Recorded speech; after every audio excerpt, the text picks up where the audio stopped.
When my kids were growing up, my younger ones, I still have a 15-year-old in the house who's in high school. We would watch The Crocodile Hunter all the time. Steve Irwin, it was so much fun. All these great memories. It was so sad when he passed away. Yeah. His kids were so young. Now they're grown up.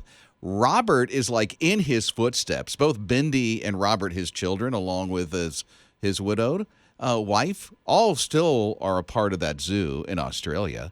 And it was not too long ago that Steve and his dad were in the bush, and they found this really rare turtle. And the turtle happened to be named after their last name. It was like the Irwin turtle or something like this. It's some fancy name. Well, Robert was just on his Instagram page, Steve Irwin's youngest son, who's like 19 or 20 right now, just talking about how this rare turtle named after his dad just had its first birth. So the first rare turtle birth of this species was just born at the Australia Zoo. Aww. And he's like gushing over it and getting all teary-eyed and emotional because it reminds him of his dad. That is so special. And the turtle is adorable. Right? Well, so it's really tiny too. Mm-hmm. Well, sometimes our parents leave a legacy, and we get emotional when we think about it. Right. And that was one of the things that his dad left him, a tangible thing that he could look at that will continue and will grow and will create. You're listening to Rob and Lizz in the morning. His radio. Thinking about the legacy that's been left behind because of your parents at 800-447-7234. Well, not quite his parents, but Ray texted in and said, I'm a middle school teacher, and one of my students named their guinea pig after me. What? Does that count? Of course it does. I mean, it's a legacy. You've clearly touched that student mentally, educationally, enough for him to name his guinea pig after you. The thought was you. I mean, hey, you must be an amazing teacher if a child says, or a student says, I'm naming my guinea pig after you. Yeah. Right? What an honor. Nobody's ever named a guinea pig after me. Same. No, who names a kid Rob? Except my mom. Okay, here's Sydney. What about you, Sydney? My mom is deaf, and so I grew up in the deaf community, and now I'm a sign language interpreter in the school system, and I just never would have even known sign language or been a part of this amazing community if it hadn't have been for my mom. And so that's something that I try to remind her all the time, that she left a legacy with me that I now get to go and interpret for all these amazing kiddos. And I never would have been able to do that if God hadn't have blessed me with having a deaf parent. I love this in so many ways. Number one, it's the legacy of your mom, which she's got to be so proud of you. And now you're investing in these kids because of what you're doing. And it's so much fun.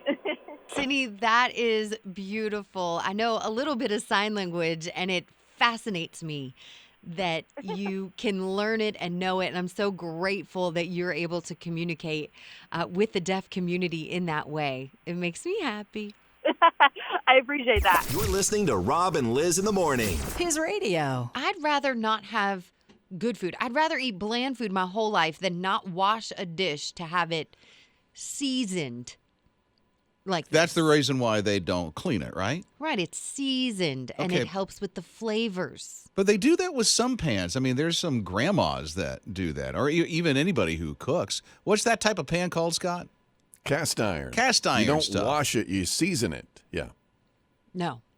What do you mean, no? You Grease wash it them. and season it. It soaks in all the flavors. Ooh, that's germs. Not necessarily. Maybe this 60-year-old pot in Japan, maybe the saucepan that they have, 60 years old. But I think, do you wipe them out, though, right? I mean, you wipe them like with a paper towel or something, but you don't like soak them in water with a lot of soap and, run them through the dishwasher or anything like that. But you do clean them, and the heat, I think, kills most of the problems. Bacteria. That's what this Japanese restaurant says, is it cleans out the bacteria, and everything is up to the Food and Drug Administration in Japan. But I just think that's dirty. And if I saw that, it might be the best food in the world. But if I saw that, I'm not doing it. I'm not eating it. Okay. Ew. I think Ninja's been doing some cooking. Do you have any experience with the iron pans? I don't use my cast iron pans because they're such a pain to clean And they're heavy. and they're heavy. But Yeah. my Dutch oven that I use to bake my bread, I don't remember the last time I washed it. Because I line it with parchment paper anyway. Oh, we'll see. So it just has the air in it. No. Stuff leaks through the parchment paper. You don't think that you should clean that? Why? Am I the only one? Seriously? Probably. That's nasty. Because you clean your dishes. I mean, Jake uses the microwave. He cleans it.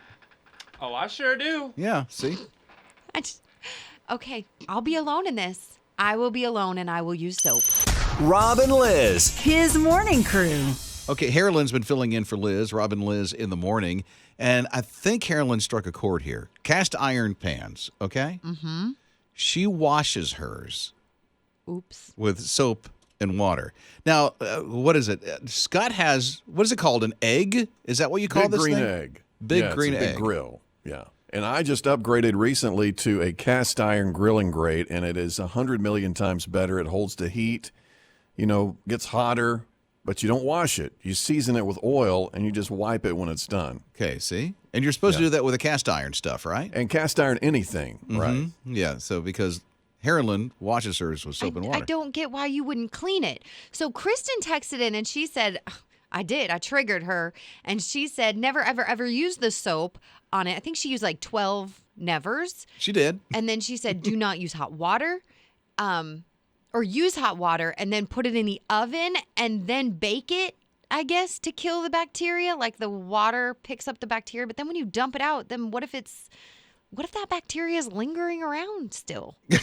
Harlan has all the questions. Check out this open mic. This just came in through the My HISRadio app. You have to season a cast iron pan because if you don't, it will rust over time. Seasoning basically just means to coat it with a cooking oil or a lard and putting it in the fire so that the pot cures. Oh, so now there's lard Yeah. involved in all this. Look, I'm all about seasoning it. But like Scott, he said, I use it all the time and I have to wash it with soap and water and then I put the oil on it. So after you clean it, then you oil it so that it's seasoned. Oh, And then, that's Scott's technique. yeah, and Anita. This is a different Scott from our Yes. Scott, by the way. These are all texts. And then Anita texted in and said, I want all of those germs and dirt gone. I'll season my food on my own. Anita, grab the salt and pepper. I'm with you, girl.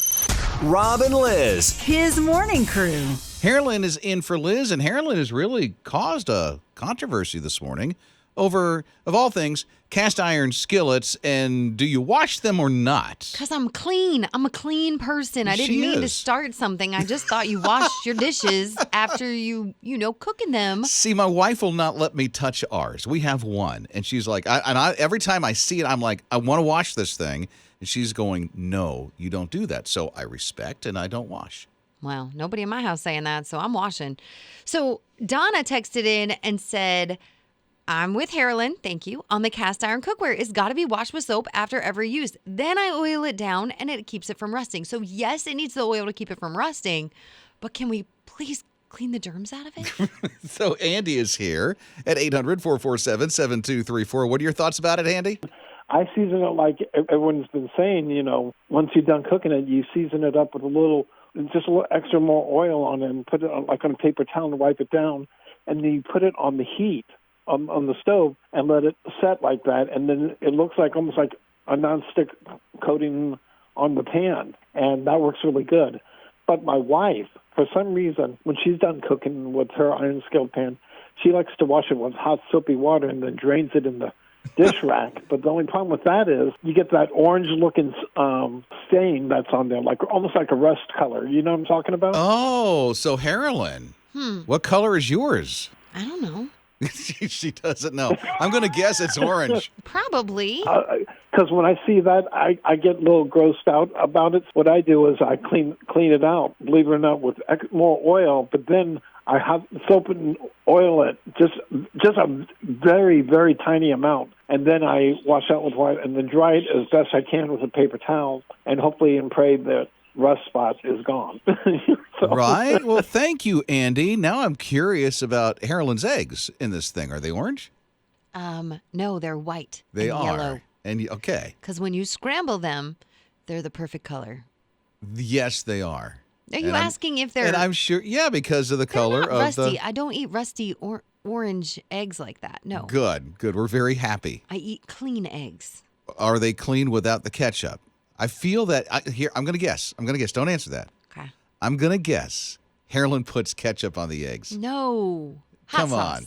Hot sauce. Okay. Hot sauce. I knew it was a version of something. Yeah. Tomatoes, but with the spice. No sugar. Rob and Lizz. His morning crew. So here's this train filled with the parliament, some political people in Europe. The train does something weird. I don't know how it makes a wrong turn, but it made a wrong turn and ended up at Disneyland in Paris. And so these political types that were going off to do something official wound up at a theme park. And while you're there, why not have some fun? I don't know if they got out and actually did some rides at the theme park or not, but they certainly went to the wrong place. Somebody was like, go the wrong way. Let's get to there instead. Right. Let's go to the amusement park instead of work today. Right? That's You've crazy. been sitting in a car one time and a person in the passenger seat's like, let's go left. Yeah, but I'm trying to figure out, how does a train make a wrong turn like that? With the tracks, and then they pull the lever, like in the cartoons, and then it goes a different way. I don't know if that happens in real life, but I assume it does because they made it to Disneyland. So the wild coyote came and flipped a lever, and the train went the wrong direction. Rob and Lizz. His morning crew. Don't know if you heard, but Dolly Parton's going to do the halftime show, not for the Super Bowl, but for the Thanksgiving Day game that's coming up. It's my favorite. So Thanksgiving has become one of my favorite holidays because it starts with a parade, then goes to football, and ends in shopping. And now, with Dolly Parton doing the halftime show at the football game, it's like even better. Did you notice Harlan skipped the turkey? I don't love Thanksgiving food. Really? I don't. Nobody in my husband does. Everybody else is like... So what's Thanksgiving like in your house? My husband makes food and we the all... real Thanksgiving food. The turkey and all the things. Okay. If we don't go to Cracker Barrel... Really? Don't judge me. There's no judging. Because why would he cook asking. when my kids would rather eat pancakes and I would rather eat like a little bit of something, but I'm not eating all of that. So the Cowboys game coming up. Yes. Dolly Parton's doing a halftime show. That's the best part is that Dolly Parton's going to be on the halftime show. So my son's going to love the football part. I'm going to love the Dolly Parton part. And then I'm also going to get to go shopping that night and the parade that morning. Overload of awesomeness. Rob and Lizz. His morning crew. You may not know the name Ed Curry unless you're friends with him in Fort Mill, South Carolina, but you do know his creation of the Carolina Reaper. Now he's just topped that with the Pepper X. This puppy is hot, man. This thing he made.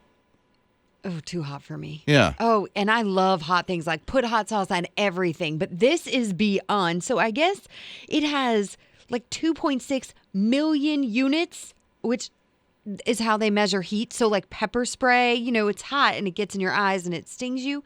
That's only like 1.6 million units. And then the bear spray, like 2.2 million. So it's hot. And you're supposed to eat this thing. No, thank you. I'll pass. I did the Carolina. It was the chip. I don't know if you remember that whole chip challenge. I had that. It was hot, but it wasn't that bad for me. Although I've seen people hit their knees when they eat that thing. This guy, what was it, Scott? He was on the floor for how long?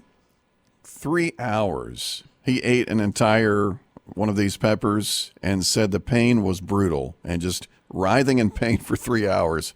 And immediately when I heard that, I said, nope, I'll pass. Right? And if I understand correctly, he got a part of this pepper from a friend in Michigan.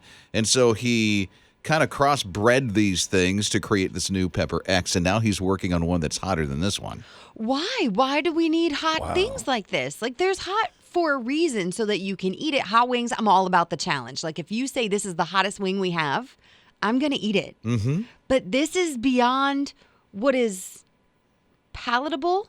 Yeah. Why would you? And painful. Why? Right? Why if it's painful, I don't want to eat it. I like peppers, but if it's painful, I'll pass. But, some people need goals, and this is Ed's goal. Life goals. Make the hottest pepper. Rob and Lizz. His morning crew. Look, if you call this glamping, I'm out even before we get there. Okay, well, what is it? So this is a fire tower in West Virginia that they have recreated into a glamping experience. Oh, I love this. This sounds cool. 69 steps to get up it, and it's 65 feet tall, so 6 stories high. Okay, that's a lot of climbing. It's really high up in the air. Don't bring a lot of stuff with you, especially a cooler full of food, unless they have something to hoist it up with. Oh, no, there's nothing. You just have to walk it up the stairs. There are some cots, so you can sleep up there, and a beautiful view once you're up to walk around, full windows. That's it's cool. fully enclosed. But the potty to do all the things is in a pit at the bottom of those almost 70 steps. Okay, well, that would be a challenge at night. That'd be a challenge all the time. Every time you got to go potty, you got to walk down 70 steps, walk up 70 steps. Okay, now listen. When you go out and you camp, you don't stay in your tent the entire time, so you wouldn't stay up on that thing the entire time. You'd be down. You'd have the lawn chairs out. You'd be exploring in the woods, having the dogs over by a river or a lake. Keep going. Hiking. When I stay at the hotel, there's usually like the Starbucks and, the other things around me. Continental breakfast. Yes. Okay, see, she's bougie. Rob and Lizz. His morning crew. So they finally returned the book. It was due October 11th, and there was a fine that went along with it because the fine for the overdue library book is 20 cents a day. So when you add up 20 cents a day when they returned the library book, it was due October 11th, right? It's about $6,400. That's because it was due October 11th, 1933. Crazy. Yeah, a little bit. Fortunately for them, the library has a rule, and it can't go over $5. For the overdue fees. For any overdue book, can't go over $5, which I think is extremely generous for a library because most of those books are over $5. Yeah. And if they have to replace it, it's a lot more than that. Yeah, you're right. So I'm thinking they need some, changes in those rules. You're Especially, right. they could have made $6,000 just then. Well, that was a mistake from a father who's no longer with us, as I understand this correctly. And so when she saw the book, she returned it immediately. Cleaning out all his stuff and was like, oh, and this is the thing. She could have just said, oh, and donated it somewhere else, but she realized that it was a library book and mailed it to the library. 90 years overdue. That's a long time to have a book It is. sitting there, just not being read, just collecting dust. Just forgotten about. And that's okay. And it was nice the library took it back. It's their book. The library. I know. Why is Yeah. it nice that they took it back? Because they could have tossed it. You mean the daughter could have tossed it? Yes. It's too early for me. Rob and Lizz. His morning crew. Rob and Liz in the morning. Carolyn filling in for Liz today. Whoa, these are some special shoes. Well, they've been out for a week now, and they are Crocs. And there's a specially designed brand new Croc for people who like cowboy boots. And so it's a Croc that looks like a cowboy boot. It's got the cowboy boot design on the back, even spurs. You like cowboy boots. I'm wearing some now, yeah, but I would not wear these things, but thank you. Why not? Because they're Crocs. What's wrong with Crocs? Well, it's okay. First, Carolyn wears them. Are you wearing some today? Because you were the other day. Not today, no. But mine are glittery and gold, and they are lined with like cushy clouds inside of them. Yeah, they look comfortable. I just won't wear them. Why not? Because I won't. I just won't. But they're cowboy boots. I'm not going to wear Croc cowboy boots, but thank you for the opportunity. I'm very grateful that you thought of me. Yeah, with the little spurs. And then they put the giblet things in them. I wonder if people would put giblets in these Croc cowboy boots that they're coming out with, or they are out with. I think so. I think they're glorious. Well, okay, I'm not sure. I thought Jake may wear Crocs, but I don't know. Oh, yeah, I'm a Croc fanatic. Okay, so cowboy boots. I need to know how much that check's going to be. Okay. So if it was affordable, Yeah. okay, he would. All right. Say, yeah, somebody gave you a free pair. I'll put those A on free with pair. I'd put those on with a skirt, little black shirt. Oh, it'd be so cute. And Ninja, I don't know if I've ever seen Ninja in Crocs. Nah. Okay, so she's passing on the cowboy boots. Really? She'd pass on them, right? I'm not against them, but I wouldn't spend money on it. I'm not against them. See, they're like state fair shoes. Because they're country enough to be cute at the state fair, but also comfortable and breathable for all of the walking. And if you're going to visit the animals and you stand in a little, muck, you just rinse them off when you get home. Jake, Yes. would you wear them if they're referred to as cute? Yeah, probably. Okay. Rob and Lizz. His morning crew. I don't know if you noticed, but it looks like gas prices have come down a little bit. They were down, then they went up. It's like this whole yo-yo thing. I'm kind of curious of what you're seeing the gas prices are. But they're saying, especially AAA, you're going to start seeing them come down a little bit, which is good since the holiday season is just like right around the corner. Traveling is a must for so many of us. Going to see family, those friends. We can't not see them, and so we gotta get there. So it's like $3.60 a gallon on average nationwide, unless you're in California because it's like $5.62. Ouch. They're making the average go up.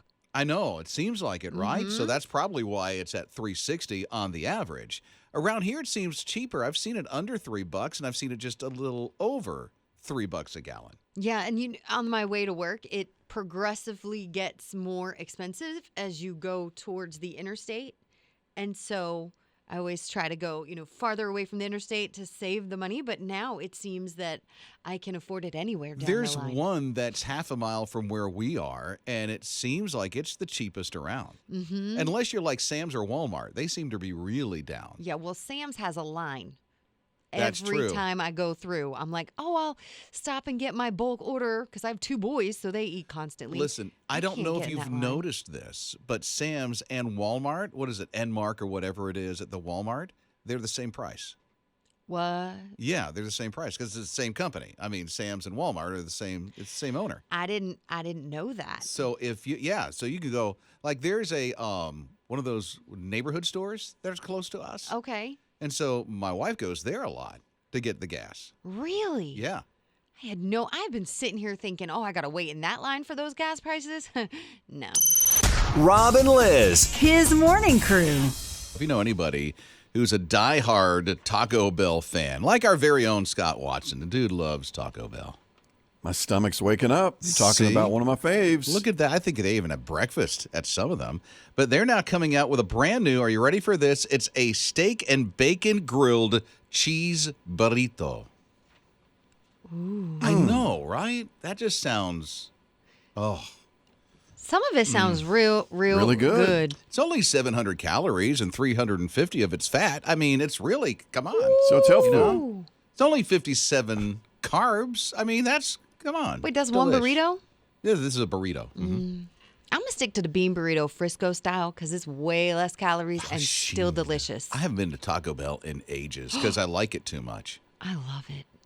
My favorite is the old school Mexican pizza. The new one they brought back is a little different, but the old school. What's Mexican different pizza, about it? I think it was bigger and it just tasted better. But I'll go ahead and eat the current one too.